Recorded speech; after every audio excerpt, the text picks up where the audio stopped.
번째 강연의 제목이 아주 재밌습니다. 과학자들은 왜 깊은 바다로 갔을까? 네, 한국해양과학기술원 김동성 책임연구원님께서 강연해 주시겠습니다. 여러분 뜨거운 박수로 환영해 주십시오.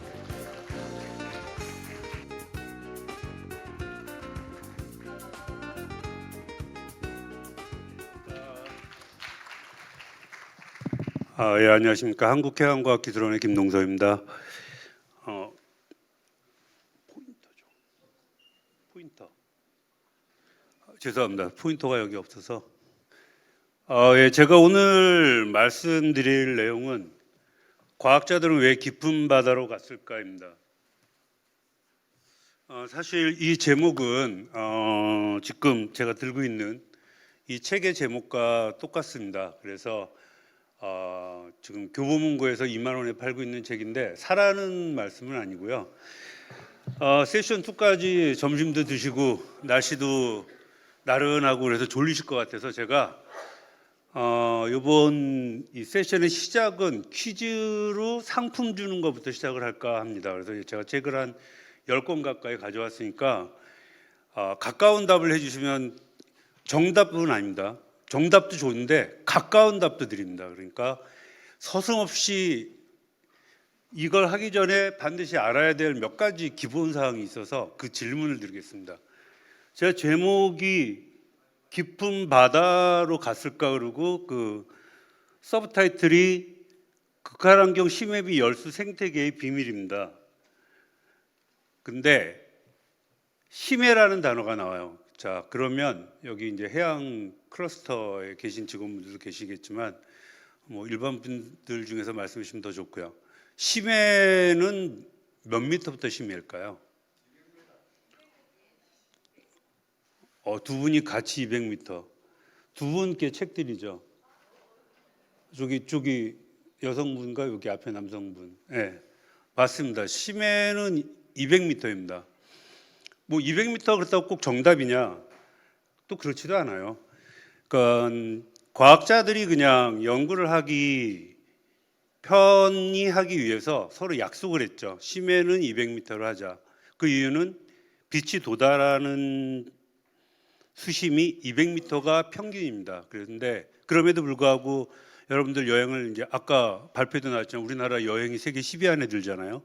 세계 여행을 많이 가보셔서 적도 이런 데 가보시면 알겠지만 굉장히 투명도가 높죠. 바다가 투명한 걸 우리가 투명도라고 그러는데 투명도가 굉장히 높아요. 그래서 깊이까지 빛이 들어가요. 이제 그런 데도 있고 우리나라 서해처럼 갯벌이 있고 탁도가 높고 이러면 훨씬 낮은 바다에서 빛이 멈추겠죠.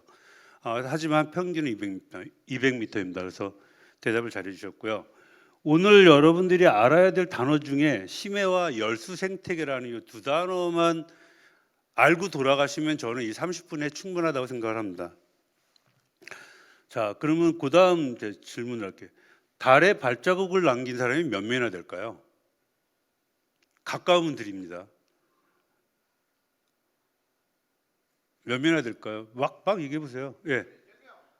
4명? 10명? 줄리안 가까웠어요. 근데 정답은 아니에요. 예? 14명 있죠. 저기 10명하고 그 14명 드리세요.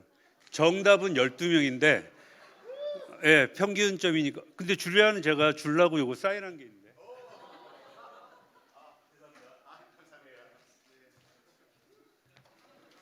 아니, 저 그 책에도 사인이 돼 있어요. 근데 줄리안은 제가 이름까지 좀 써놨기 때문에. 자, 달에 발자국 남긴 사람은 아마 찾아보면 12명이 될 겁니다. 그래서 발을 디딘 분. 그러면 심해 10,000m 이상 들어간 사람은 몇 명이 될까? 이렇게 질문이 나왔는데 도대체 심해 10,000m 이상 되는 데가 지구상에 있을까요? 10,000m 넘는 데가? 어디인지 아시는 분? 너무 많으신데. 잠깐만요. 지금 말씀하신 분 손 들어보세요, 그냥. 이걸 드릴 수가 없다. 아니, 우리 연구원분들 빠지고. 죄송합니다. 제가 잘못했습니다. 마리아나이고가 맞습니다. 그러면 이제 할게요. 몇 명 될까요? 관장님, 빨리 관장님 갖다 드려요, 빨리. 관장님 사실 드리려고 했는데 안 맞으셔도 맞습니다. 제가 알기로는 아직까지 4명입니다. 왜 4명이냐? 자, 이게 이제 인류의 심해 탐험 역사인데, 인류의 심해 탐험 역사는 1872년에 영국의 챌린저호 탐사를 시작으로 봅니다. 이거는 이제 지구 공통적으로 다 해양학자들이 이렇게 봐요. 왜 그러냐면 다 아시겠지만 해양 생물학, 특히 해양학, 해양 생물학은 돈이 많아야 할 수 있었어요. 근데 옛날에 유럽의 귀족들은 돈은 많은데 시간도 많고 할 일은 없고 막 이랬잖아요. 그래서 죄송합니다, 줄리안. 그 가족에 그런 분이 계실 것 같기도 한데, sorry, I'm so sorry. 근데 진짜 그랬어요. 그래서 그분들이 취미 생활을 많이 했어요. 그래서 여러분들 역사책을 보면 해양생물학자 중에 귀족 출신들이 굉장히 많아요. 현미경도 사야 됐고, 현미경 전에 있었던 돋보기 큰 것도 만들고, 저런 챌린저호를 만들어서 심해 탐사를 처음으로 1800년대 시작하기도 하고, 그러다가 조금 더 발달되기 시작한 게 언제냐면 저기서 쭉 내려오면 자크 피카르가 60년대 마리아나 해구 1916m를 가요. 저게 1000m 넘게 간 처음. 자크 피카르 도널 씨가 처음 간 거고요. 그 다음에 본격적으로 이제 심해를 사이언스로 머린 사이언스로 시작을 한 건 64년에 미국이 유인 잠수정 엘빈을 만들면서부터입니다. 그때부터 해양 과학에 대한 연구는 확 전환하는 계기가 돼요. 좀 아까 말씀드린 뭐 저렇게 잠수구를 타고 와서 윌리엄 비브나 이런 친구들이 908m 가기도 하고 뭐 이런 것도 있지만 밑에 있는 그 트리에스테의 자크 피카르트와 도넬 씨가 저런 잠수정을 타고 내려갔습니다. 자, 근데 달나라와 다른 게 있죠. 달나라는 착륙을 했는데 심해 잠수정을 타고 내려가면 잠수정 밖으로 나올 수가 없어요. 자, 1000m면 몇 기압일까요? 손 들고. 1000m면 몇 기압이에요? 예. 1000m가 만기압은 바다는 좀 달라요. 몇 기압일까요? 예. 예, 자꾸 맞히시면 안 돼요. 예. 저쪽 분 책 하나 드시죠. 맞습니다. 1000기압입니다. 바다는 10m에 1기압 내려가거든요. 그래서 내려가면 큰일 나요. 이렇게 내려가면 다 찌그러지고 터지고 이렇게 돼서 내릴 수가 없어요. 그 다음에 또 가신 분이 누구냐면 여러분이 잘 아는 이 조금 연령대가 있으신 분은 저 뉴스를 보셨을 텐데 제임스 카메론 감독이 갔어요. 2012년에 저 잠수정을 타고 1908m의 마리아나를 갔고요. 근데 저게 잠수정을 타보신 분들은 아는데 저는 타봤거든요.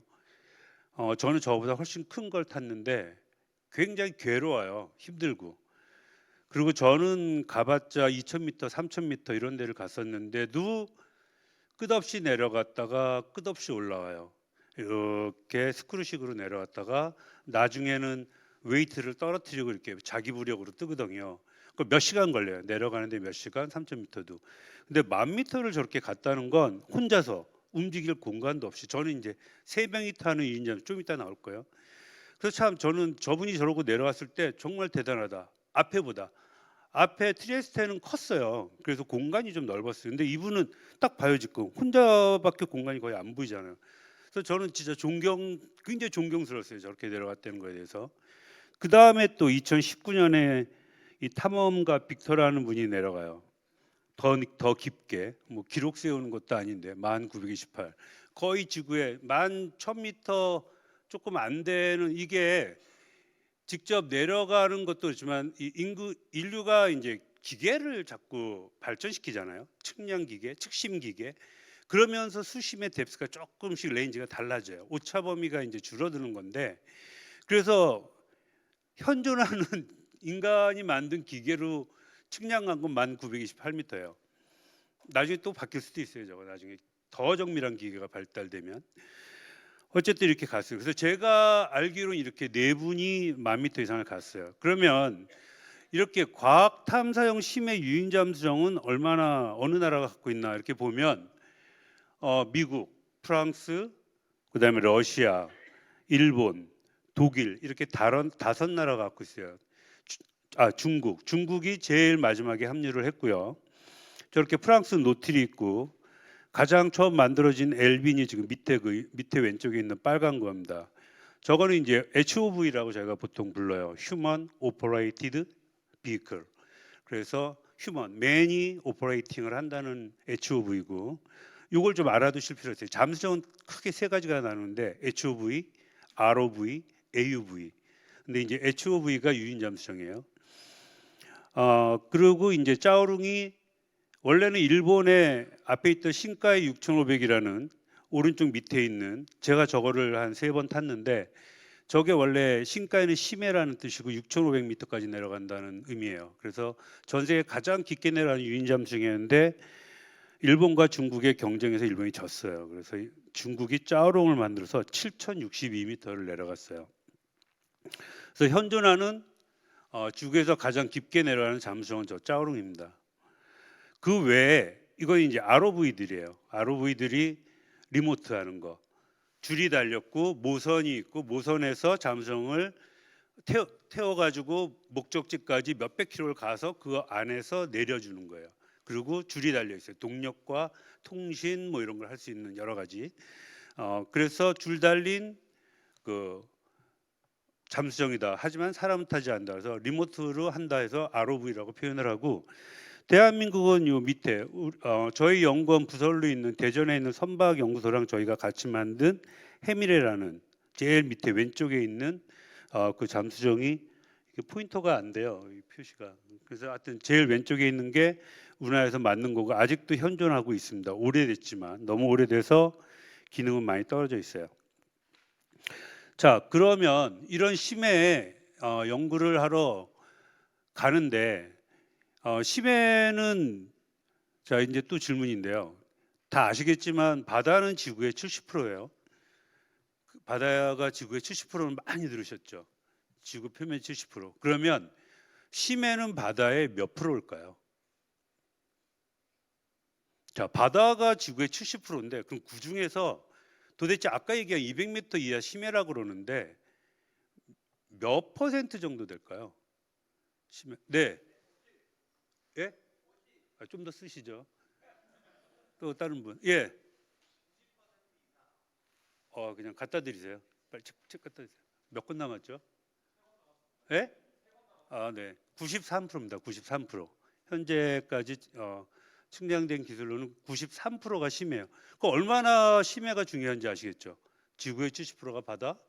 그다음 육상은 또 우리가 굉장히 접근하기 쉽잖아요. 그리고 많은 부분 접근돼 있고 많은 부분 이용 개발돼 있고. 근데 바다는 잘 몰라요. 70%예요. 근데 그 중에 93%가 심해요. 더 몰라요. 그래서 예전에 그 미국 대통령 중에 그 잘생긴 분 누구였죠? 그 전이요. 갑자기 이름이 생각이 안 나서 그래요. 클린턴 대통령이 됐을 때 취임사에서 그 얘기를 했어요. 빌 클린턴이 우리의 우주는 이제 좀 멈추고 앞으로 우리가 해야 될 건 딥시다. 딥시를 열심히 해야 된다. 그래야만, 제가 오늘 제목에 나와 있는 거예요. 과학자들은 왜 깊은 바다로 갔을까에 대한 답이 나와요. 자, 이제 이게 마지막 질문이 될 거예요. 아니, 두 개가 있는데 과학자들은 대체 왜 깊은 바다 갔을까요? 제가 지금 이제 1차 서론을 보여드렸는데 왜 갈까요, 저렇게? 예, 자원. 저분도 드려야 될 것 같아요. 땅에 설 자리는 있는데 거기에 많은 게 함축되어 있으니까 두 분 다 드리죠. 예, 자, 그러면 제가 마지막 결을 먼저 말씀을 드려야 될 것 같아요. 뒤에 얘기하면 저는 그 얘기하면 꼭 드리려고 하는데 연구비가 있어서 이 얘기를 누군가가 할 줄 알았는데 아무도 그 얘기를 안 하더라고요. 지금 말씀드렸듯이 육지는 이미 지금 두 분이 사실 답을 주신 거나 마찬가지예요. 앞으로는 저희가 우리 영화에도 지금 울산 앞바다에 해저 도시를 만들려고 그러고, 그다음에 해중 도시를 지금 가덕도 신공항 앞에다가 해중 공원을 조성하고 해중 도시도 만들려고 하고, 이런 것들을 저희가 이제 계속해요. 앞으로도 계속해 나갈 거예요. 그다음에 아까 말씀하신 자원. 해양에는 수많은 광물 자원과 오늘 나오는 게 다 광물 자원하고 생물 자원이 연관이 되어 있는데 이 자원이 무궁무진해요. 그러면 지구가 인류가 결국 육상에서 더 이상 할 수 없을 때 어딜 가겠어요? 바다를 이용하고 활용하고 또 그 한편으로는 보존하면서 해양 생태계를 유지하면서 그걸 하겠다는 그런 아마 방향으로 지금도 가고 있고 앞으로는 더 갈 거라는 거죠. 그러니까 과학자들은 뭐를 해야 돼요? 그런 지역에 대해서 그래도 지금 갖고 있는 해양 과학적 역량으로 알아야 돼요. 바다를 어떤지. 거기에 파도가 어떻게 돼 있고 거기에는 온도가 어떻고 거기 들어가서 살려면 그 안에 커런트가 어떻게 흐르고 거기에 사람 살기에 안전하고 그 기압을 유지하려면 우리가 뭐를 만들어야 되고 그러면서 해양 생태계를 파괴하지 않고 인간에게 유익하게 지금 논농사 밭농사 계속 그 땅에서 짓듯이 그 똑같은 땅에서 우리 지금 갯벌 가시면 다 알잖아요. 황해 가서 갯벌에서 주말 되면 무진장 캐잖아요. 먹지도 않을 거면서. 애들 데리고 가서 무진장 캐요. 먹지 않고 보면 나중에 다 그냥 버려져 있어요. 왜 캐는지 모르겠어요. 그냥 그 순간에 즐거움을 위해서 캐잖아요. 근데 그거는 제가 간단히 말해서 우리 정부가 잘못하고 있는 거예요. 외국에서는 이미 그런 갯벌지나 이런 데 우리가 이제 환경 수용력이라는 단어를 들어보셨을까요? 캐링 커퍼시티에 대한. 갯벌은 당연히 캐링 커퍼시티가 있어요. 능력이. 자정할 수 있는 능력이 있어요. 그렇기 때문에 단위 면적당 몇 마리를 캐라. 이런 건 이미 호주나 이런 뉴질랜드, 네덜란드 이런 데서 엄청 오래전부터 하고 있어요. 근데 우리는 아직 그걸 안 해요. 그냥 들어가서 캐든 말든 놔둬요. 근데 이걸 해달라고 갯벌을 보호하는 사람들이 한 20년, 30년 전부터 계속 요구를 해왔어요. 근데 국민과의 이해 충돌 때문에 이게 아직은 안 돼요. 어쨌든 바다를 그렇게 하는데 해양 과학의 데이터가 필요하다는 거죠. 그래서 저희가 가요. 근데 가다 보니까 굉장히 신기한 데를 발견을 했어요. 시간이 많지 않아서 조금 빨리 넘어갈게요. 어디를 갔냐면 70년에 아까 말씀드린 엘빈이 동태평양에서 심해에서 막 관벌레, 새우, 막 이런 흰색 조개들 막 이런 것들을 발견을 했어요. 그래서 낮은 바다보다 생물이 더 많이 살아요. 이게 뭔 일이냐? 그리고 거기를 봤더니 거기를 우리가 지금 심해 열수 분출구라 부르는데 거기는 어떻게 생기냐면 제가 계속 보여드릴 텐데 저건 뭐냐면 해저 지각이 갈라진 틈으로 바닷물이 지구 중심까지 들어가서 마그마에 의해서 데펴져서 다시 뿜어져 올라오는 거예요. 그러면 이거 볼륨 높여달라고 그랬었는데 이 바다 위에 침리가 생겨요. 굴뚝. 여러분들이 잘 아는 굴뚝이 생기고 거기서 막 블랙 스모커, 시커먼 연기, 화이트 스모커, 하얀 연기 막 나오고 주변에 여러분들이 보지도 못한 굉장히 많은 양의 생물이 살고 있어요. 그걸 제가 보여드릴게요. 그거를 저희가 심해 열수 분출공, 심해 열수 분출구, 심해 열수 생물이 살고 있는 데를 심해 열수 생태계라고 그래요. 거기는 다 어디에서 주로 벌어나냐면 여러분들이 아마 잘 생각해 보시면 대학교 때 판 구조론을 배우셨을 거예요. 플레이트 텍토닉스라는 지구의 판이 벌어지고 중앙해령에선 태평양, 인도양, 대서양에서 다 벌어지고 양쪽 끝에서 말려 들어가요. 그래서 뭐가 일어나요? 여러분이 잘 아는 불의 고리에서라고 그게 일명 불의 고리예요. 거기서 뭐가 일어나요? 맨날 지진, 화산 폭발. 그러니까 태평양도 중앙해령 저쪽 EPR, 이스트 패시픽 라이즈에서 벌어져서 일본 해구 앞에서 갈라지고 필리핀 해구에서 말려 들어가다 보니까 판하고 맞물리니까 땡겨야 될 거 아니에요. 어디 하나는 말려 들어가고 하나는 땡겨지고 그러니까 땡겨지면 약해진 지각이 생기니까 거기가 터지고 폭발 일어나고 막 이러는 거예요. 그런데 지금 저기 오른쪽에 보여드리는 저 그림과 같은 열수 분출공이 생깁니다. 그리고 거기에 시커먼 연기가 오고 저 시뻘겋게 저희가 저걸 플룸이라고 하는데 플룸이 이제 어느 일정 높이 올라오면 옆으로 저렇게 뻗어나가요. 그런 거를 저희가 탐사선 갖고서 이렇게 탐험을 하고 CTD 같은 걸로 저기 보여드리는 막 조금 다르게 보이는 밑에 두 가지 표에 약간 다르게 보이는 지역이 이상 징후가 발생되는데요. 이런 식으로 배 위에서도 저거 디텍팅을 해요. 장비 갖고. 그래서 이런 시커먼, 그래서 블랙 스모커, 화이트 스모커, 그다음에 뭐 확산성, 활발한 지역, 비활동성 이렇게 구분을 하는데 결국은 얘네들도 우리 굴뚝 막히면 옛날에 청소하듯이 일정 기간이 지나면 굴뚝이 막혀요. 왜?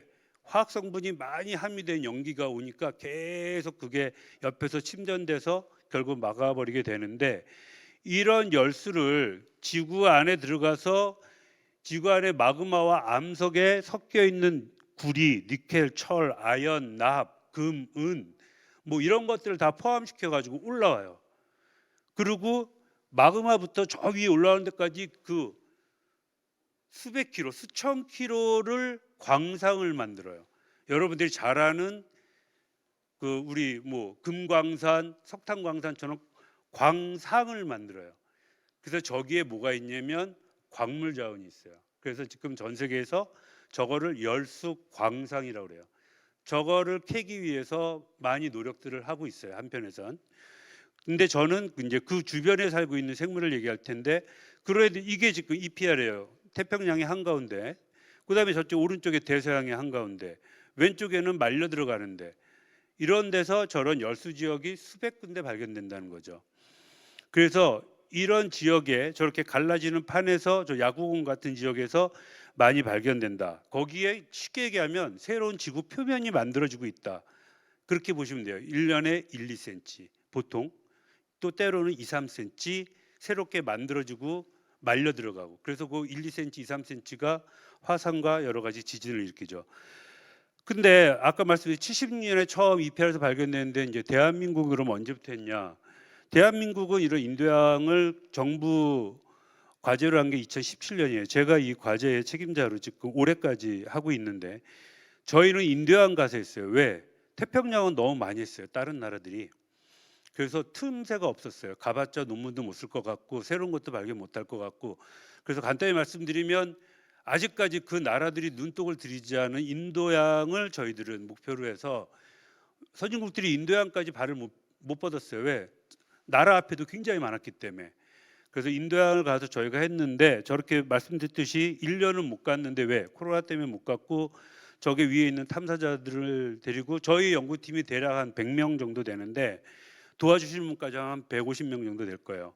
그래서 저희가 가서 지금까지 7년 동안 연구를 하고 있고, 이런 장비들을 저희는 주로 이사부로 한 6,000톤급의 연구 탐사선이에요. 저기에 캐나다 잠수정 로포스를 갖고, 또 저기 있는 TV그랩, 저거 독일에서 수입한 건데, 저걸 메인으로 해서 저희가 저 장비는 다 사용을 한 거예요. 여러 가지 목적을 갖고.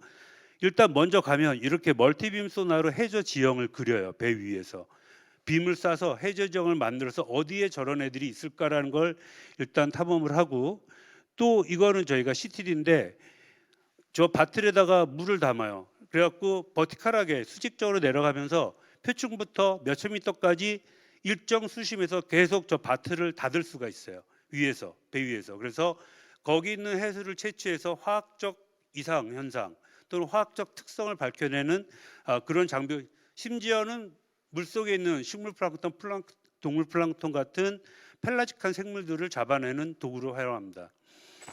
그다음에 이거는 또 재미난 건, 지질학자들은 저런 열수가 되어 나오는 지층이 달라요. 그래서 그 지질을 캐기 위해서 열심히 저런 지질 돌을 또 갖다가 저렇게 배 위에서 잘라요. 그래갖고 돌의 성분을 조사하기도 하고요.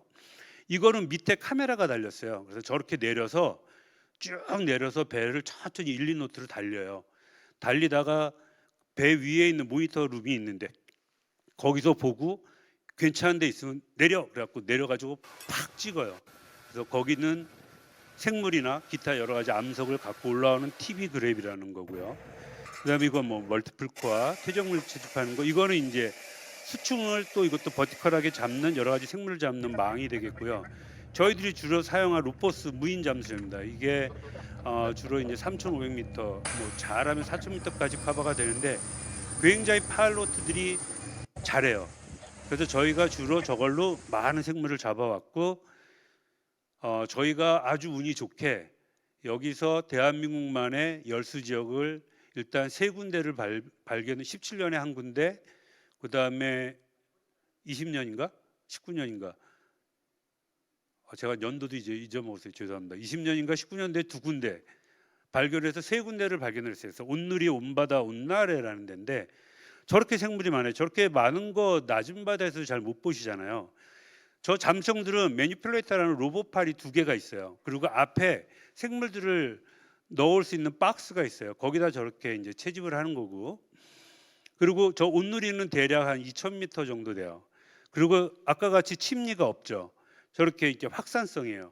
저거는 이제 비활동성 확산성이라고 표현을 하는데 저 온도를 쟀는데 저희가 지금 여기 잰 데는 거의 다 온도가 300도씨가 넘습니다. 거기에 저렇게 홍합이 있고 뭐 여러 가지 생물들이 있어요. 이거는 이제 아까 같은 그 CTD 니스킨 바틀인데 물을 저기 나오는 연기를 직접 채집하기 위해서, 왜냐면 연기 안에 많은 미생물이 있거든요. 그걸 채집하기 위해서 하는 거고, 거기에 있는 생물들. 그래서 갔다 오면 저렇게 배에 위에서 그 박스 안에 있는 생물들을 저희가 처리를 합니다. 그 다음에 두 번째 발견한 옴바다 지역인데, 옴바다 지역은 저렇게 블랙 스모커가 있죠. 그리고 여기는 옴바다가 한 2,500m 정도 돼요. 더 온누리보다 깊은 지역인데 저렇게 블랙 스모커가, 그러니까 침리가 있고 거기에서 저렇게 생물들이 살고 있고, 뭐 저렇게 이상하게 눈이 없는 장님개도 있고 여러 가지 생물들이 있어요. 지금 나오는 것도 왼쪽은 옴바다에 더 한 20m 되는 침리예요. 저렇게 구멍돼서 시커먼 연기가 나오고 옆에 붙어 있는 게 다 생물들이에요. 홍합, 고둥, 새우, 뭐 이런 뭐 따개비류 이런 애들이 저렇게 침리 벽면에 붙어 있죠.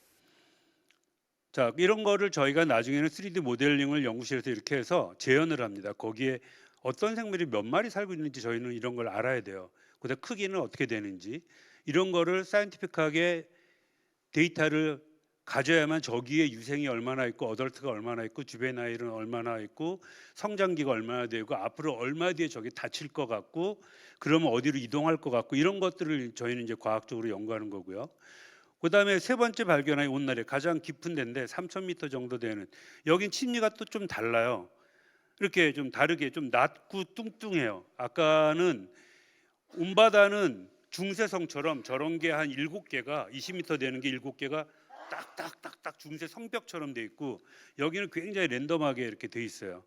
하여튼 그거를 저희가 잠수정으로 이렇게 가서 매니플레이터 로봇팔 2개로 여러 가지 채집 장비를 온도, 생물 채집하고 이제 그렇게 갖고 옵니다. 자, 그다음에 저희가 이제 가이레이, 저거는 되게 하얗죠. 여긴 또 다르죠. 여기는 제가 2002년도에 갔다 온 데인데 아까 그 신카이 6,500을 타고 20년 만에 어떤지 제가 다시 한번 살펴보러 간 거예요. 그랬더니 여전히 저건 다 새우예요. 새우. 하얀 게 다 새우들입니다. 새우가 벽면에 저렇게 다닥다닥 붙어 있어요. 지금 새우 날아다니는 거 보이시죠? 자, 이런 생물들이 이렇게 있는데 그러면 자, 갔다 와서 보면 이런 생물들이 다닥다닥 붙어 있어요. 우리나라 해양과학기술로 그래서 이거는 이제 언론에 나온 건데, 자, 여기서 이제 재미난 현상을 하나 말씀드리면, 여기 있는 생물들이 이제 대부분 동물인데, 식물보다 지구상에 있는 모든 동물이 무엇인가를 안 먹는다는 건 있을 수가 없어요. 근데 여기 있는 동물들은 먹질 않아요. 그게 이제 전 세계 생물학자들한테 굉장히 센세이셔널한 것이었어요. 처음에 먹질 않아요. 입이 없어요. 위가 퇴화됐어요. 자, 결국 뭐냐면 얘네들은 몸속에 공생 박테리아를 갖고 있어요. 설퍼 옥시다이징 박테리아. 그러니까 설퍼 유황성분을 산화시키는 박테리아를 체내에 갖고 있어요. 어딘가에. 새우나 개는 배 쪽에, 관벌레는 제일 밑에 트로포좀이라는 기둥에. 그러면서 아까 블랙 스모커나 화이트 스모커에는 뭐가 포함되어 있냐? 설퍼 성분이 포함되어 있어요. 메탄이나. 그거를 받아들여서 그거를 산화시켜요. 산화시키면 에너지가 발생해요. 그 에너지 발생하는 걸로 얘네들은 살아가요. 그러니까 굉장히 동물학적으로는 독특한 친구들이에요. 그리고 아까 말씀드린 300도가 넘는, 200도가 넘는, 또 어떤 때는 100도가 넘는 이런 데에 살고 있어요. 그래서 많은 학자들이 얘네들은 뭘까? 그러면서 얘네들에 대한 이제 여러 가지 연구를 하기 시작했어요. 그래서 이 심해 열쇠 연구는 지금까지 30-40년이 흘러왔지만 아직도 저희가 이 연구를 해서 40년 늦게 다른 선국보다 저희가 출발을 했는데 되게 아이러니컬은 아니지만 우리 연구진들이 굉장히 좋아서 그런데 저희가 SCI급 논문 세계 유명 저널에 지금 한 50편을 발표를 했어요. 인도양을 간 게 그 특혜 중에 하나고요.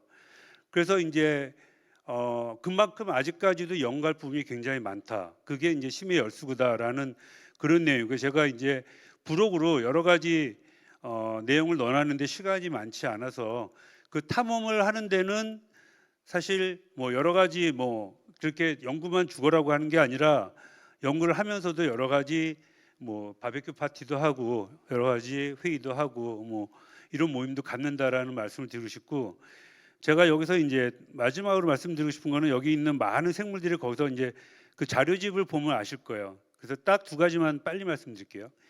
어떤 게 이 장님개는 전 세계에서 가장 두꺼워요. 지금 현재 폐각이 가장 단단해요. 이런 애들은 뭐에 쓸 수 있을까요? 나중에 인공골격 등의 구조를 방화복이나 잠수복, 특수기능 향상 이런 데 쓸 수가 있어요. 얘네도 멸종 위기종인데 저희가 발견을 했어요. 얘네도 굉장히 튼튼한 걸 갖고 있어요. 또 이 새도 이 안에 공생발 갖고 먹이망이 저렇게 되는데 여러 가지 특수한 그 안에 기능성 유전자를 갖고 있는 거예요. 그래서 이들을 저희가 국민들이나 인류에게 도움이 되는 어떤 신물질이나 기능성 물질로 지금 확대해서 어떤 인간에게 유익한 생산품으로 만들어내는 것을 최종 목표로 이런 연구를 하고 있습니다. 이상입니다. 네, 감사합니다.